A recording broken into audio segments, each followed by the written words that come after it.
Eu fiquei bastante entusiasmada com a proposta do tema de hoje, porque é um título que foge um pouco ao que correntemente se discute de leitura, né? É um tema afirmativo. O brasileiro lê. E, além dele ser afirmativo, por ser afirmativo, ele vai um pouco na contramão do discurso mais corrente sobre leitura de que não se lê no Brasil. E ele também vai um pouco na contramão da preocupação de leitura com jovens e com crianças. Não é? A formulação do tema permite nós pensarmos também a leitura de adultos. Bom, então eu vou ler uns trechinhos e outros trechinhos eu falo. Em qualquer das suas duas formas, interrogativo ou afirmativa, a frase que institui esse encontro amplia o âmbito no qual se discutem livros e leitura. Não se trata, à primeira vista, de discutir as práticas de leitura de um determinado segmento da população brasileira, crianças, jovens, estudantes, que são geralmente o assunto do qual se fala quando se fala de leitura. A questão que hoje aqui se aborda é geral e genérica. Afirma-se que os quase 200 milhões de brasileiros e brasileiras. Eu até aqui, para mostrar que letrado também sabe ler números, nós temos 196.526.293 almas palmilhando este território. E são para esses quase 200 milhões de pessoas, portanto, que eu acho que essa questão se coloca. Brasileiros leem? Se eles leem, o que é que eles leem? E, independentemente do que é que eles leem, como é que eles leem? Eu vou pegar um pedacinho da Folha de São Paulo, de sábado. É uma matéria na Folha Ilustrada que diz o seguinte: 4 dos 10 livros mais vendidos no Brasil atualmente foram escritos por John Green. Cidades de Papel, A Culpa é das Estrelas, O Teorema Catherine, esses 3 da editora Intrínseca, e Quem é Você, Alaska, da Martins Fontes W.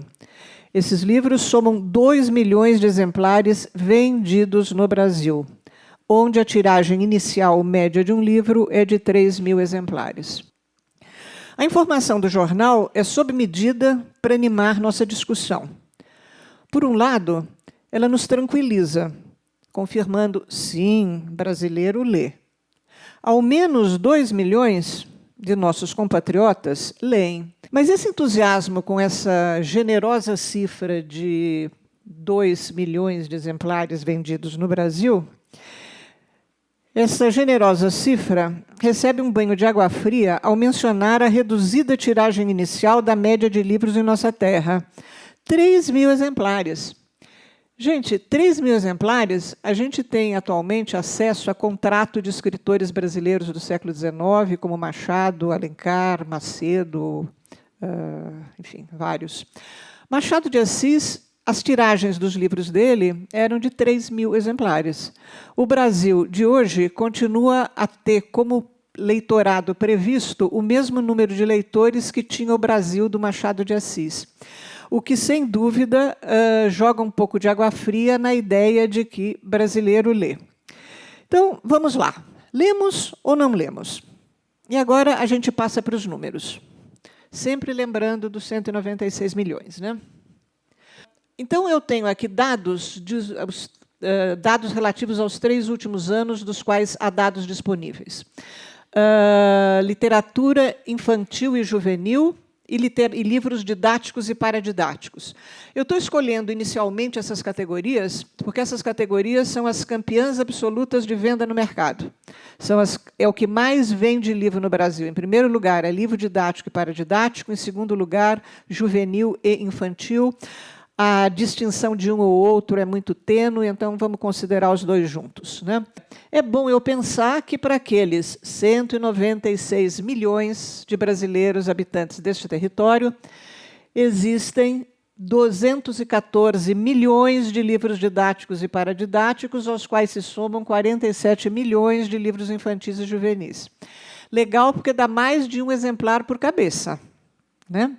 E se a gente pensar que nesses 196 milhões de habitantes tem aquelas criancinhas que ainda não estão alfabetizadas, blá, blá, blá, blá, blá, blá, blá, eu teria ainda uma divisão mais regular entre os livros produzidos para essa faixa. Bom, então,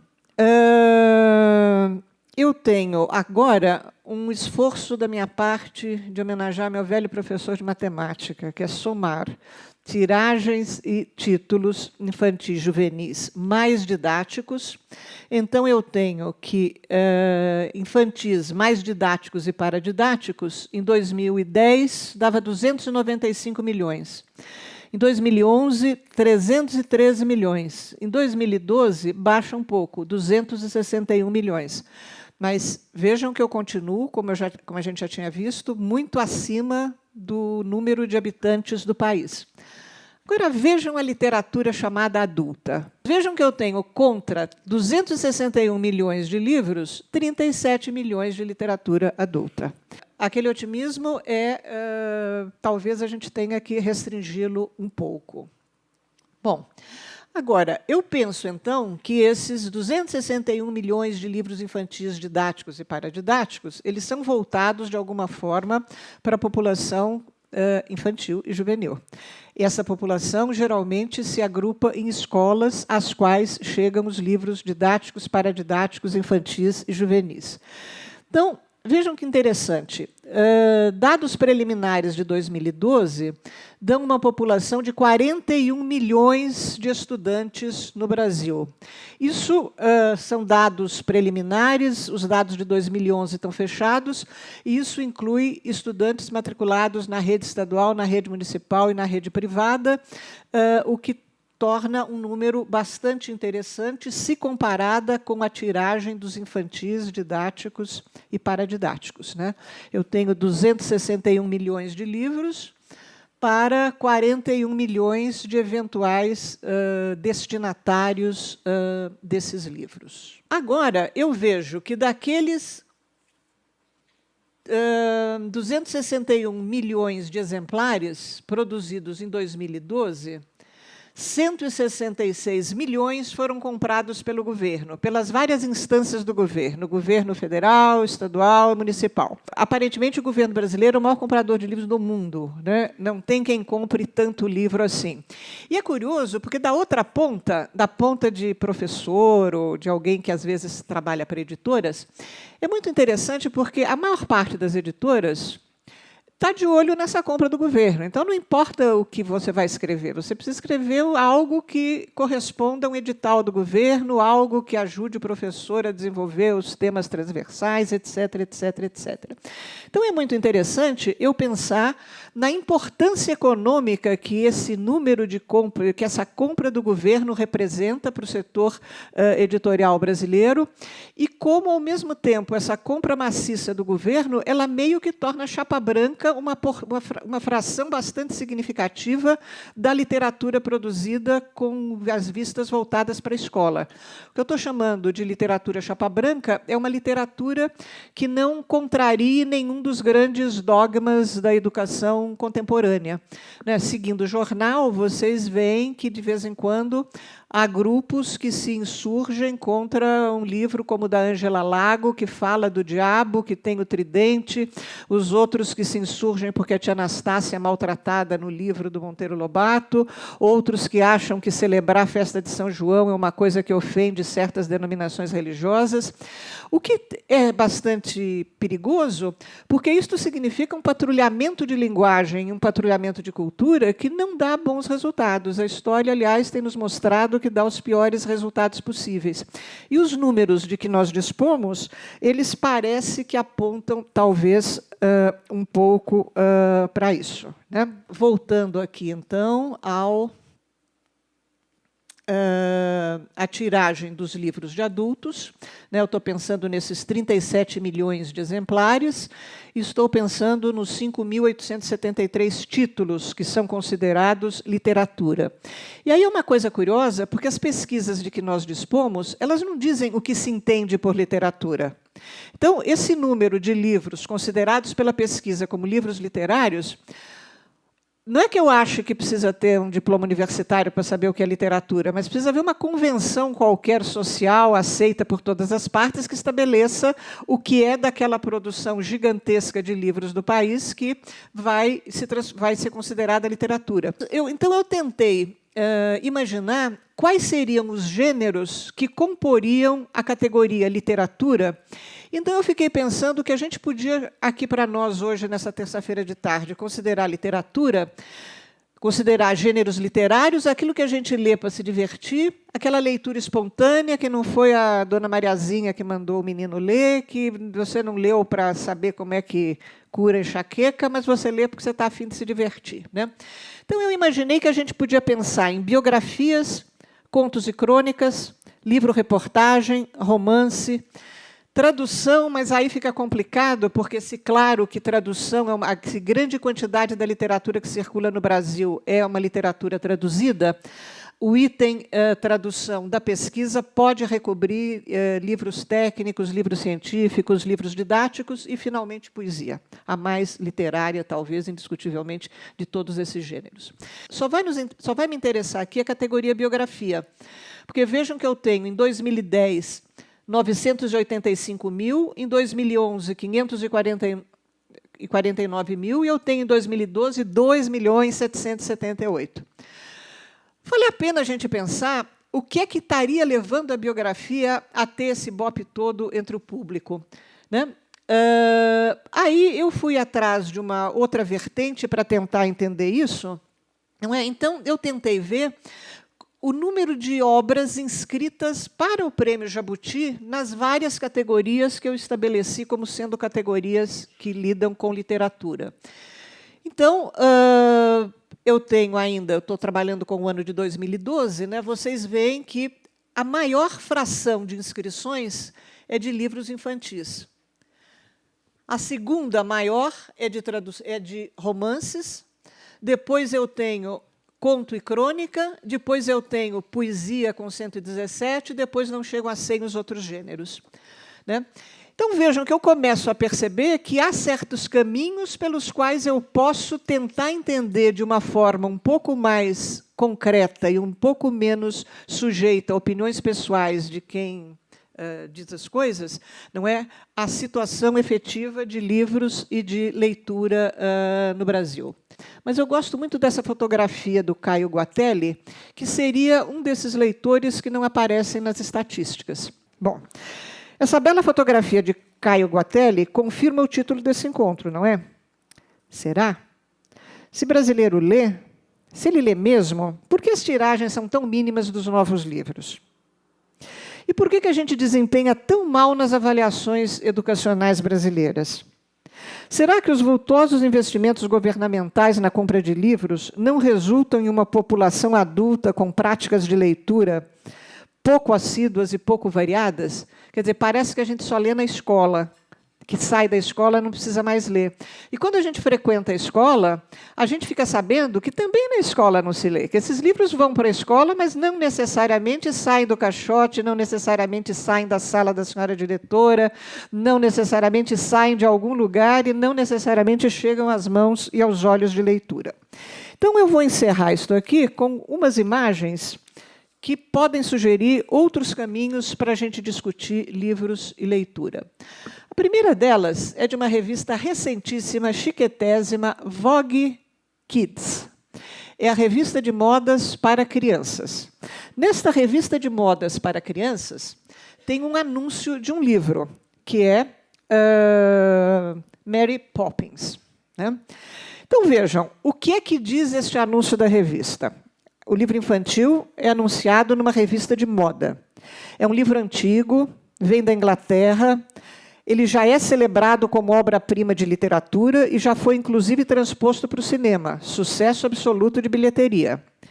De forma bastante sugestiva, o texto da revista anuncia o lançamento, um relançamento do livro, frisando duas características dele.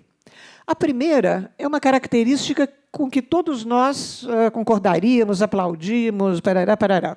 É o caráter inventivo, fantasioso da história, coroado pela irreverência divertida da heroína que dá título à história. Mas a segunda grande qualidade desse livro é que esse livro é fruto da parceria da editora com um estilista muito conceituado, Ronaldo Fraga, que é quem desenha os modelos das roupas das personagens do livro. Então, vejam que eu tenho uma mistura extremamente interessante, né, entre um objeto de consumo absolutamente supérfluo, não é, e, ao mesmo tempo, o livro, que é um objeto que nós não gostamos de pensar que ele também é um objeto de consumo. Será que livros infantis estão se inserindo no mercado de artigos de luxo? Será que essa é uma saída? Se a gente sabe que as versões dos livros que o governo compra são diferentes das versões dos livros, às vezes, que as livrarias vendem, a resposta fica mais fácil. O segundo anúncio, a segunda matéria, é a imagem de um catálogo da editora 34. É um livro chamado A Invenção da Noite. É um livro belíssimo, é um livro, e essa matéria é a matéria que vem no catálogo da editora. O catálogo é, por excelência, a vitrine de uma editora, não é? Então, é muito interessante eu prestar bem atenção ao que é que os catálogos dizem dos livros que eles apregoam. Este catálogo, vejam que é muito bonita a própria imagem do catálogo, né? O catálogo apregoa a sintonia entre a linguagem visual do livro e a linguagem verbal do livro, o texto escrito e as ilustrações, mas, ao mesmo tempo, o livro também diz que o catálogo também informa que o livro se presta para a pluralidade cultural, para a cultura indígena, que são tópicos a serem desenvolvidos pela escola. Então, é interessante que, de repente, um belo romance de uma lenda de fundo indígena se transforma num ensino de um ponto de escola sobre o qual os alunos podem ser questionados, etc. e tal. E a terceira e última imagem com a qual eu termino esta fala é algo que vocês devem ter visto recentemente na televisão, no horário nobre. Ela é bem midiática. E ela aparece na revista Caras, de 15 dias atrás. Vejam que a revista Caras tem uma tiragem semanal de quase 300 mil exemplares. É um bocado, né? Aqueles 3 mil exemplares do meu livrinho, coitado, contra os 300 mil exemplares da Caras. Queria eu escrever na Caras. Bom, nas imagens e no texto desta publicidade, os acenos de sucesso vêm pela leitura, não é? Eu tenho a paixão pela leitura, da paixão pela leitura ao sucesso da comunicação. Então, eu tenho ali a sensacional mocinha, que é a comunicadora, não é, abraçando a mãe. E é interessante porque esse anúncio já mostra que leitura é coisa de gente rica, não é verdade? É coisa de gente que se veste bem, que se produz, que se pinta, que vai ao cabeleireiro, que usa roupa na moda. Eu tenho para mim que isso afugenta leitores que não têm um pouco esta aparência. E o texto, ao mesmo tempo que articula o interesse e o amor pela leitura ao sucesso profissional da moça, atribui esse esforço à mãe, que foi a mãe que iniciou a filha na leitura. E foi através desse esforço materno de desenvolver o amor pelos livros na filha que a filha virou um sucesso no mundo mediático. Beleza, não é mesmo? A oportunidade é boa, mais que boa, é ótima para refletirmos sobre a relação existente, a relação desejável e a relação possível entre brasileiros, brasileiras, livros e leitura. Muito obrigada.